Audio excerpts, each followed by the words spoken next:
Le patient X, très connu dans les milieux scientifiques, a été mordu par son crotale de compagnie. Immédiatement, son voisin a démarré sa voiture et a relié une bougie d'allumage à la lèvre blessée du patient. Voici ce qui est arrivé après.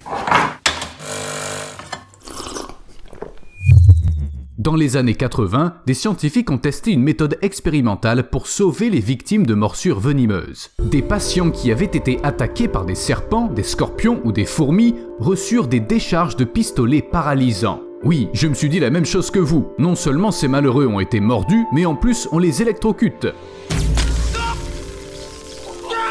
Les décharges étaient brèves mais douloureuses et ciblaient une zone à proximité de l'endroit mordu. Mais le but n'était pas de tourmenter les pauvres victimes. Dans 34 cas, le courant a été appliqué pendant environ une demi-heure. En conséquence, aucune des habituelles complications médicales graves ne s'est développée et aucun des patients n'est décédé. En outre, la douleur due aux morsures venimeuses a disparu en 15 minutes, alors qu'en temps normal, elle aurait duré des heures, voire des jours, selon l'animal responsable. Alors, les scientifiques avaient réussi une véritable percée. Imaginez, découvrir comment neutraliser un venin avec de l'électricité est tout simplement incroyable, surtout compte tenu du coût des antidotes conventionnels. Les militaires ne pouvaient pas ignorer une telle découverte et ils ont immédiatement eu l'idée d'ajouter des pistolets paralysants aux trousses de premiers secours. Les soldats qui se retrouveraient dans des forêts infestées de serpents allaient certainement apprécier. Pendant la guerre du Vietnam par exemple. Enfin, elle a eu lieu bien avant que les scientifiques découvrent comment les décharges électriques affectent le venin, mais quand même. La US National Archives and Records Administration et d'autres sources estiment que pendant cette guerre, 25 à 50 soldats américains étaient mordus par des serpents chaque année.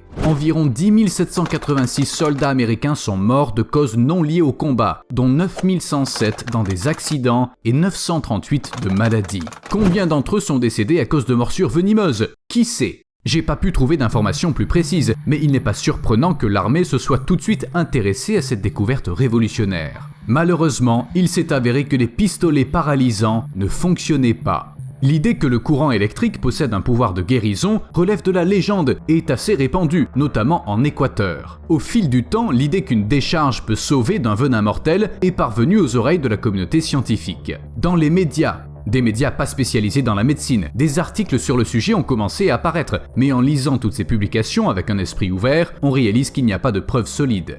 Les articles mentionnent des études de laboratoire sur le venin, des tests sur les animaux et des rapports qui ne concernent qu'un petit nombre d'individus. Aujourd'hui, la plupart des scientifiques pensent que l'effet positif du pistolet paralysant était plutôt une coïncidence qu'une découverte spectaculaire. Peut-être les toxines auxquelles les patients avaient été exposés étaient-elles assez faibles. Quant à l'effet analgésique, eh bien il est prouvé que dans certains cas, des chocs électriques d'une certaine fréquence peuvent apaiser la douleur. Pline l'Ancien l'a mentionné lorsqu'il écrivait sur le poisson-chat électrique et les raies. Peut-être que la même chose s'était produite. Pourtant, les gens continuent de croire qu'un choc électrique puissant peut sauver d'une morsure de serpent. Et ils utilisent pour ça des outils improvisés, comme des tondeuses à gazon électriques ou des batteries de voiture. Dans le meilleur des cas, ça n'a aucun effet. Dans le pire des cas, le patient X a eu beaucoup de chance. Pourtant, son voisin avait laissé tourner la voiture plusieurs fois pendant environ 5 minutes pour s'assurer qu'il avait neutralisé tout le venin. Par conséquent, lorsqu'il a été transporté d'urgence à l'hôpital par hélicoptère, le patient X ressemblait davantage à un cadavre. Heureusement, il s'en est sorti sain et sauf, mais c'était l'un des cas les plus absurdes d'autotraitement dont j'ai jamais entendu parler. Oui, vraiment. Mais offrons quand même une seconde chance à l'électricité. Elle fait peut-être plus de mal que de bien lorsqu'il s'agit de morsures de serpents, mais elle peut être utile à d'autres égards. Aujourd'hui, on a prouvé que les très basses tensions, moins de 50 volts en courant alternatif et moins de 120 en courant continu, peuvent tuer les bactéries. Ça nécessite très peu d'énergie. Un panneau solaire carré de 1 cm de côté suffit. Ces basses tensions peuvent être utilisées par exemple pour stériliser une poignée de porte ou d'autres surfaces fréquemment touchées par différentes personnes.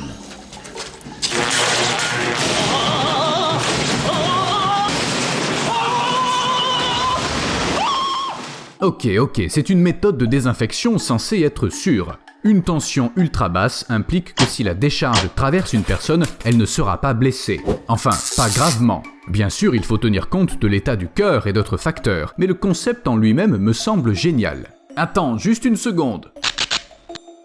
Voilà, on peut se serrer la main.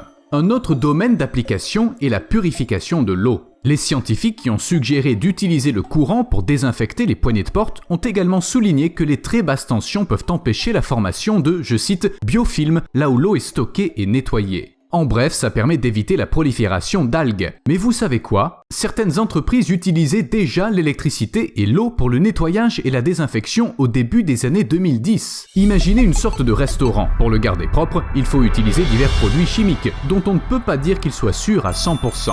Vous voyez de quoi je parle, et vous avez même en tête cette odeur caractéristique d'eau de Javel. Une approche beaucoup plus écologique est d'utiliser de l'eau qu'on charge électriquement périodiquement.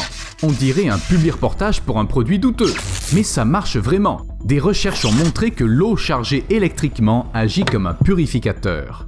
De l'eau en bouteille est chargée de manière à générer des millions de petites bulles qui se chargent positivement ou négativement. Les bulles chargées se fixent sur les particules de saleté et les entourent, détachant la saleté de la surface. Il ne reste plus qu'à essuyer.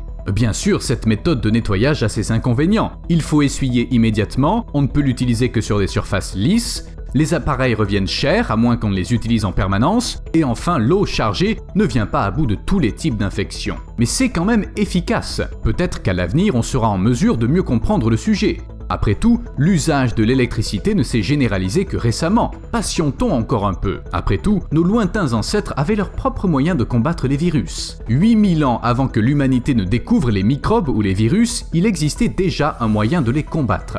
Une solution universelle, un don de la nature, un métal qui pour une raison quelconque ne reçoit plus aujourd'hui le respect qui lui est dû. Le cuivre. La première utilisation connue du cuivre en tant que désinfectant provient du papyrus Edwin Smith, le plus ancien traité de chirurgie connu. On pense d'ailleurs que ce papyrus est une copie d'un manuscrit antérieur datant de 3200 avant Jésus-Christ, ce qui signifie que déjà à cette époque, les anciens Égyptiens connaissaient le cuivre. Ils le désignaient par le symbole Ankh, qui était entre autres le symbole de la vie éternelle. Vous réalisez son importance. En 1600 avant Jésus-Christ, les Chinois utilisaient des pièces de cuivre pour traiter les douleurs cardiaques et stomacales ainsi que les maladies de la vessie. Les marins phéniciens mettaient dans les blessures de combat des copeaux provenant de leurs épées en bronze pour prévenir les infections. Depuis des milliers d'années, les femmes savent que leurs enfants sont moins susceptibles de souffrir de diarrhée s'ils boivent dans des récipients en cuivre.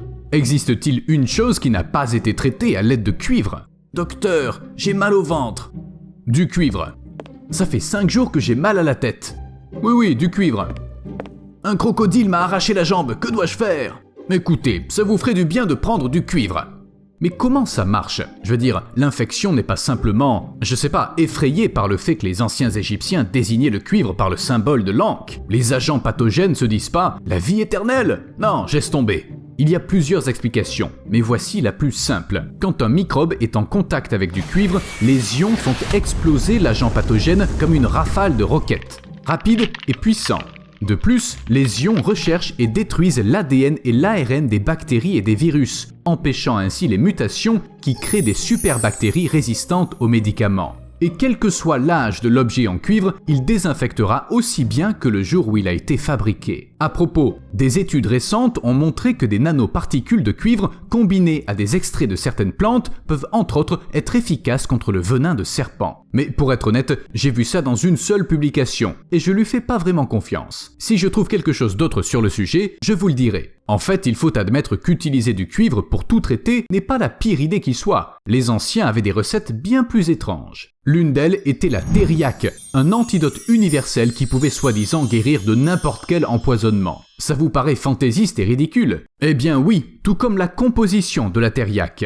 Bien qu'elle diffère selon l'époque, le pays et le médecin, les recettes de thériaque ont des composantes communes. Alors, il se passe quoi si on mélange du levain, du miel, de la chair d'animaux sauvages, du scorpion séché, de la peau de vipère, du safran, du gingembre, de la cannelle, du fiel de porc, de la cendre, des carottes sauvages, du vin viné et une momie déchiquetée?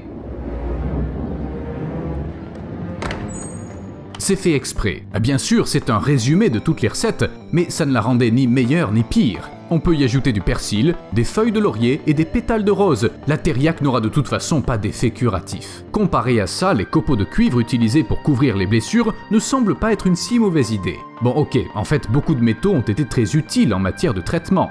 La première utilisation connue de l'argent pour la prévention des infections remonte à la Grèce et à la Rome antique. Au Moyen-Âge, l'argent était couramment utilisé pour désinfecter l'eau et empêcher la détérioration des aliments pendant leur stockage. Il était également utilisé pour traiter les brûlures et les plaies. Plus tard, au XIXe siècle, les marins avaient l'habitude de mettre des pièces d'argent dans les barils d'eau et de vin afin de conserver la pureté du liquide. Et si c'est comme ça que fonctionnaient les armes contre les loups-garous et les vampires, elles les désinfectent jusqu'à ce qu'ils ne puissent plus le supporter.